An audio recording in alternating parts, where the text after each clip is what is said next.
In today's news, a test server opens up in North America, the Give Back bundle and night market updates, and the results of VCT's first week.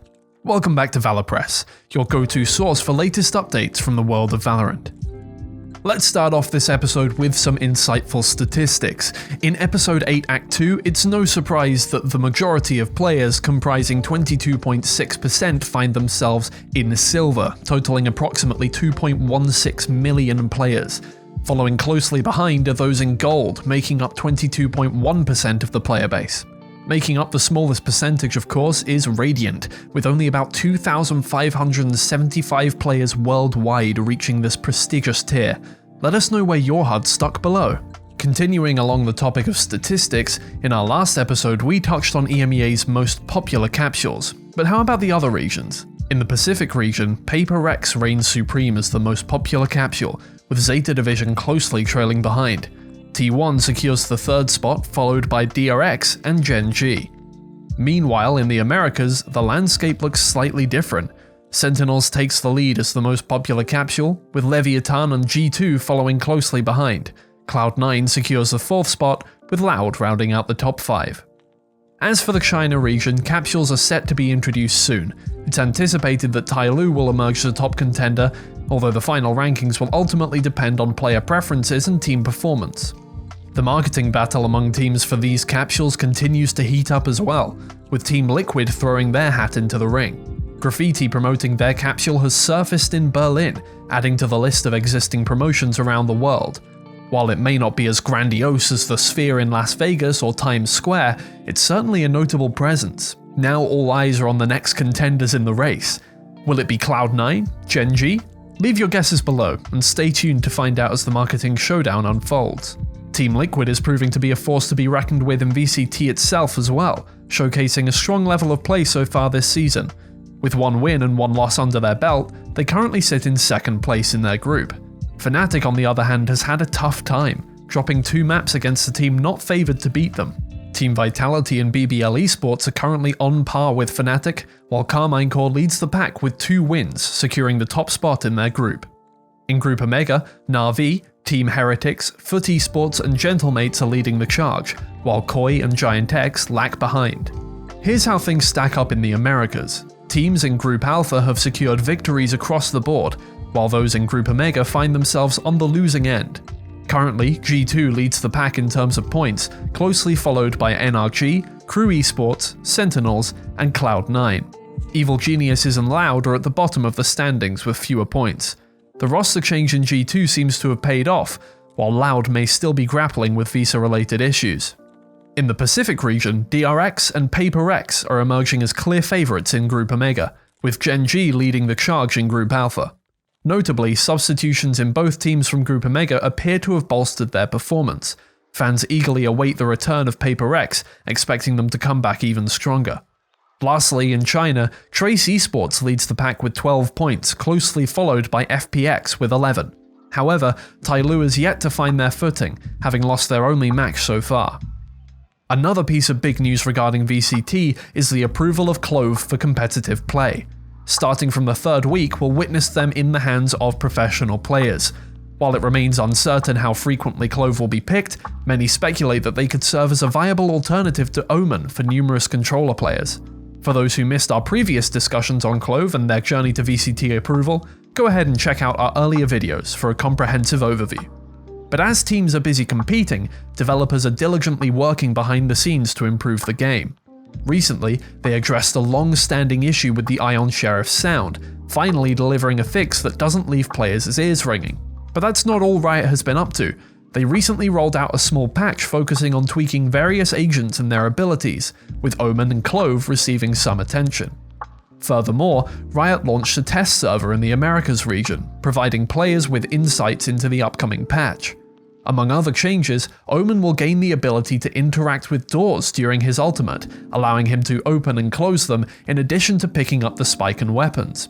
Additionally, changes to the chat system will now automatically filter out foul language. However, what caught many players by surprise was the absence of Icebox and Lotus from the list of maps in the test patch. Speculation has started regarding potential changes to these maps. Are they indeed slated for another round of adjustments? I hope Icebox is, I hate that map. In addition to their focus on game improvements, Riot has been actively working to foster a healthier community environment. Recent developments include 2 significant waves of cheater bans, resulting in permabans for all offenders. This crackdown has had far-reaching consequences, with some players losing their valuable inventories and expensive cheats. Womp womp. Looking ahead, there's speculation that Riot may extend their efforts to combat boosting, further enhancing the integrity of the game. As Riot continues to prioritize fair play and player satisfaction, hopefully we can expect ongoing efforts to maintain a level playing field. But while a large portion of cheaters might not be able to exploit third-party software to gain an advantage anymore, it turns out there are still ways to do so in the game. Just take a look at what was recently discovered utilizing Deadlock's ult to access hard-to-reach places. It's certainly a creative use of her ultimate, but this is one of those moments where you have to wonder who found this, and how they thought of it in the first place. It's not just the game developers, however, who are making waves in the world of Valorant. The team responsible for covering the Valorant Champions Grand Final has received a prestigious nomination for a Sports Emmy Award in the eSports Championship coverage category. The Sports Emmys are a part of the well-known Emmy Awards for television, one of the 4 major entertainment awards alongside the Oscars for film, Grammys for music, and Tonys for theatre. As always, let's delve into the world of skins and the store. As mentioned, the night market is already in full swing, offering players the chance to snag coveted skins at a discounted price. However, an intriguing situation has arisen regarding Chinese players, who have the unique opportunity to open 12 skins at once, compared to the standard 6 for other regions.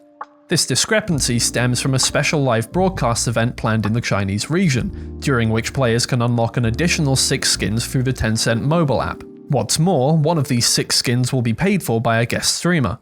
With a grand total of 1001 different skins up for grabs, it's shaping up to be an exciting event for Valorant enthusiasts in China.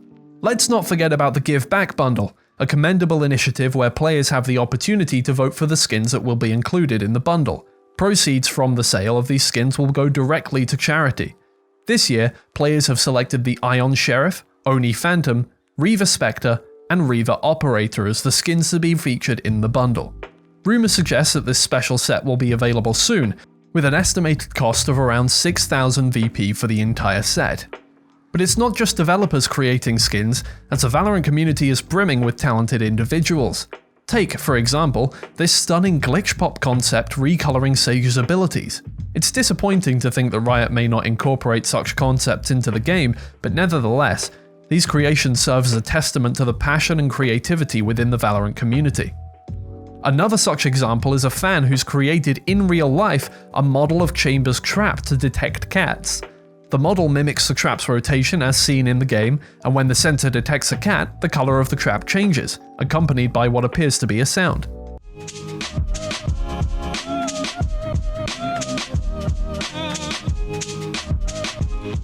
Let's end on a celebratory note. Recently, our beloved game celebrated its 4th anniversary, marking a significant milestone in its journey. Join us in congratulating Valorant on this achievement. Share how long you've been part of the Valorant community in the comments below. We're curious to know if there are any old school players among us. And let's finish off with the best moments of the first few weeks of VCT. First up, we have Com versus Sentinels with a brilliant Sova ult.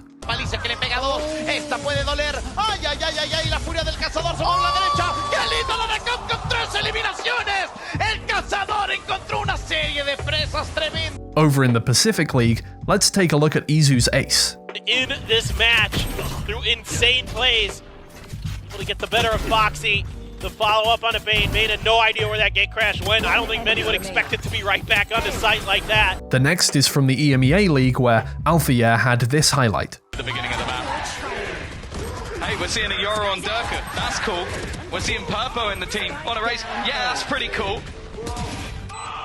We've even got Chronicles' first ever Cypher. Mitch, that's kind of cool. And last but not least, from the China region, all eyes are on RB.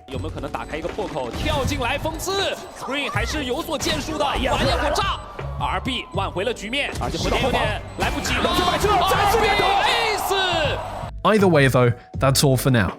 Join us next week for the next episode, in which we'll be back with even more new information. Make sure to keep up to date by subscribing to our channel, and don't forget to tap that bell to get all notifications. See you soon.